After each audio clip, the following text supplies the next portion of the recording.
சூப்பரான சுவையான காரசாரமான ஒரு காரப்பொரி பண்ணிடலாங்களா? வாங்க பண்ணிடலாம். நான் அதுக்கு பார்த்தீங்கன்னா, ஒரு படி நிறைய பொரி வாங்கியிருக்கேங்க.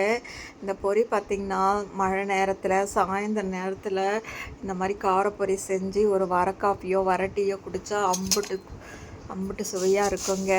இப்போ பார்த்தீங்கன்னா, நம்ம பொரியை லைட்டாக சூடு பண்ணிக்கலாங்க. பொரியில் பார்த்தீங்கன்னா, உப்பு போட்டதும் இருக்குது, உப்பு போடாமையும் இருக்குது.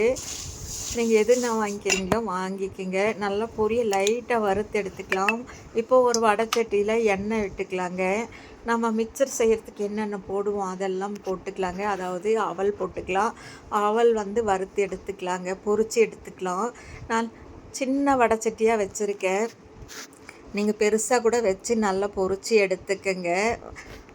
முதல்ல அவலை நம்ம பொரித்து எடுத்துக்கலாம். நல்லா எண்ணெயை வடிகட்டிடலாங்க. அடுத்தது பார்த்திங்கன்னா பொட்டுக்கடலைங்க, உடச்ச கடலைன்னு சொல்லுவோம் இல்லையா, அதுவும் பார்த்திங்கன்னா கரண்டிலேயே வச்சு நான் பொரித்து எடுக்கிறேங்க. இதெல்லாம் போடும்போது மிக்சர் மாதிரி சூப்பராக இருக்குங்க. ஒரு சின்ன கவர்லேயே 20 ரூபான்னு விற்கிறாங்க ரோட்டில் வரவங்க. நாம் ஒரு 20 ரூபாக்கும் கொஞ்சம் வீட்டில் இருக்க பொருளையும் வச்சு வறுத்து எடுத்தோம்னா 5-6 பேர் சாப்பிட்டுக்கலாங்க. அவ்வளோ வருங்க இது. அப்புறம் அடுத்தது நிலக்கடலை, வறுத்த கடலைங்க, அதையும் போட்டு எண்ணெயில் பொரித்து எடுத்துக்கலாம். எண்ணெயை நல்லா கொஞ்சம் இருத்தி எடுத்துருங்க. அதுக்கப்புறம் கொஞ்சம் தேவையான அளவு கருவேப்பிலையும் போட்டு பொரிச்சிக்கலாம். அப்புறம் ஒரு 2 பூண்டை பல்ல உடச்சி நல்லா தட்டி அதையும் எண்ணெயில் பொரித்து எடுத்துக்கலாங்க. பூண்டு போடும்போது உங்களுக்கு மணமாகவும் சுவையாகவும் இருக்குங்க.